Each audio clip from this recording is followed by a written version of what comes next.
Spot fixing के इल्ज़ाम में जेल की सज़ा काटने वाले मोहम्मद आसिफ ने डोमेस्टिक क्रिकेट में धमाकेदार वापसी की है और साथ ही धमाकेदार बयान के जरिए नाकदीन को मुंह तोड़ जवाब भी दिया है। मोहम्मद आसिफ कायद-ए-आज़म ट्रॉफी में वापडा की नुमाइंदगी कर रहे हैं, जिसमें आज इस्लामाबाद के खिलाफ मैच खेला।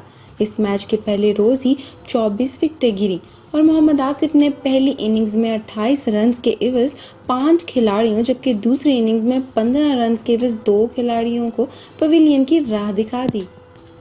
अपनी कारकर्दगी पर खुशी का इजहार करते हुए उनका कहना था कि मछली कभी तैरना नहीं भूलती। इनकी इस शानदार कारकर्दगी के बायस शायकीन क्रिकेट की बड़ी तादाद ने इन्हें कौमी टीम में शामिल करने का मुतालबा शुरू कर दिया है।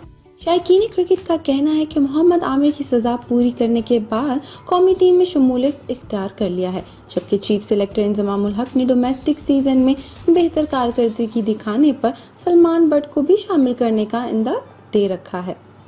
तमाम खिलाड़ियों के साथ यकसा सलूक होना चाहिए और मोहम्मद आसिफ को भी टीम में शामिल किया जाना चाहिए। यकीन का कहना है कि मौजूदा हालात में कौमी टीम में हसन अली ही ऐसे फास्ट बॉलर हैं जो विकेटें हासिल करने की सलाहियत रखते हैं। ताहम इनकी इंजरी के बायस कोई ऑप्शन नहीं बचती, इसीलिए अगर मोहम्मद आसिफ को अच्छी कारकर्दगी की बुनियाद पर टीम में शामिल कर लिया गया तो इससे कौमी टीम का बॉलिंग अटैक मजीद मजबूत हो जाएगा। अगर आपको ये वीडियो पसंद आए तो